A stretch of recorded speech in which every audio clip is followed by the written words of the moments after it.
বাংলার উত্তরের সীমান্ত ঘেঁষে দাঁড়িয়ে আছে এক নীরব জেলা, কিন্তু সৌন্দর্যে ভরপুর এক জনপদ শেরপুর। পাহাড়, ঝর্ণা, নদী আর হৃদয়বান মানুষ সব মিলিয়ে এটি এক জীবন্ত কবিতা। গ্রামীণ সৌন্দর্য আর আদিবাসী সংস্কৃতিতে ভরপুর এই জেলাটিকে আজ আমরা ঘুরে দেখব একেবারে রাইডিং স্টাইলে।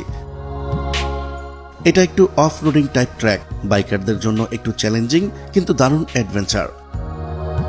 আল্লাহ ভরসা, টেনশনের কিছু নাই। জলদস্যু, ভূমিদস্যু, জঙ্গলদস্যু যা আছে আল্লাহ ভরসা, চলেন। যারা ট্রেল বাইকিং পছন্দ করেন তাদের জন্য শেরপুর এক স্বর্গ। শেরপুর জেলা প্রতিনিধি মুরাদ হোসেনকে সাথে নিয়ে আজ আমরা বাইক নিয়ে বেরিয়ে পড়েছি শেরপুর ঘুরে দেখার উদ্দেশ্যে। চলুন শুরু করা যাক। শেরপুরের অন্যতম আকর্ষণীয় স্থান হচ্ছে গজনী অবকাশ কেন্দ্র ও মধুটিলা, কিন্তু এখনো অনেক অজানা স্থান রয়ে গেছে অনাবিষ্কৃত। তার মধ্যে রয়েছে মায়া লেক। এই মায়া লেক দেখতে গিয়ে এক অন্যরকম অভিজ্ঞতা হলো আমাদের টিমের, যেখানে যেতে হয়েছে একেবারে কাঁচা রাস্তায়। রাস্তা যত এগুচ্ছে ততই যেন আমরা মানব শূন্য এক ভুতুরে পাহাড়ে প্রবেশ করছি। প্রায় 20 মিনিট বাইক চালানোর পর রাস্তা একেবারে বেহাল দশা। এর মধ্যে আমাদের সহকর্মী মুরাদ ভাই রাস্তা পরিদর্শন করতে আমাদের রেখে কিছুটা সামনে চলে যায়। ভয়ঙ্কর এক নির্জন জায়গায় পাহাড়ি ডাকাত আতঙ্কে সবাই নিস্তব্ধ। কিছুক্ষণ পর সহকর্মী মুরাদ এসে জানান সবকিছু ঠিকঠাক আছে, সামনে চলুন। কিন্তু সামনে গিয়ে যা দেখলাম তার জন্য আমাদের টিম মোটেই প্রস্তুত ছিল না। কারণ ইউটিউব ও ফেসবুকে যে ভাইরাল দৃশ্য দেখানো হতো, শেরপুরে সেই মায়া লেক এখন শুকিয়ে পুরোটাই মরুভূমি। যাই হোক, শেরপুরের মাটিতে এমন অনেক স্থান আছে যেখানে গেলে আপনি নিজের ভিতর নতুন প্রাণ খুঁজে পাবেন। তেমনই একটি স্থান শেরপুর জেলার সীমান্তবর্তী এক অনন্য প্রাকৃতিক অবকাশ কেন্দ্র গজনী।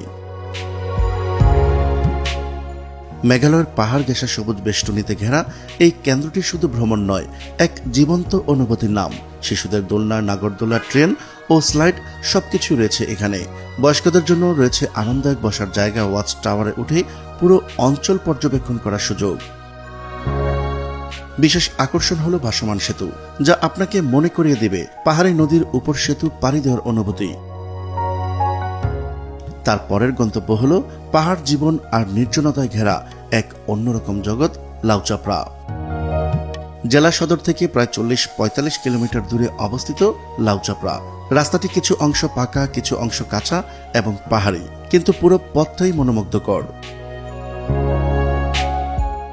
মেঘালয়ের ছায়ায় ঢাকা গারো পাহাড়ের উপত্যকায় অবস্থিত শেরপুরের আরেক দর্শনীয় স্থান মধুটিলা। মধুটিলা ইকো পার্ক অবস্থিত শেরপুর জেলার নালিতাবাড়ী উপজেলায়।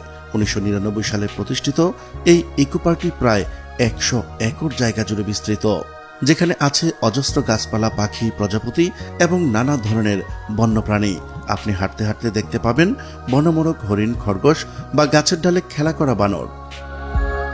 সবচেয়ে আকর্ষণীয় বিষয় হলো এখানে প্রকৃতি নিজেই তার ছন্দে কথা বলে। শেরপুর নিতান্তই কোনো বড় শহর নয়, সে এক অনুভূতি। সে নিঃশব্দে হাসে, ঝর্ণার জলে গেয়ে ওঠা গান, সে পাহাড়ের হেলে থাকা বিকেল, সে ধানের খেতে দাঁড়িয়ে থাকা এক গ্রাম। তাকে ভালোবাসা যায় চুপচাপ, নিঃশব্দে ও গভীরভাবে। আজকের শেরপুর বাইক ট্যুর ছিল সত্যিই অসাধারণ।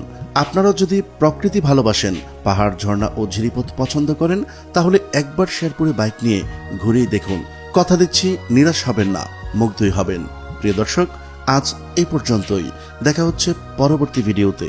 ততক্ষণ পর্যন্ত মহান আল্লাহ তাআলা সবাইকে ভালো রাখুক, সুস্থ রাখুক। আল্লাহ হাফেজ।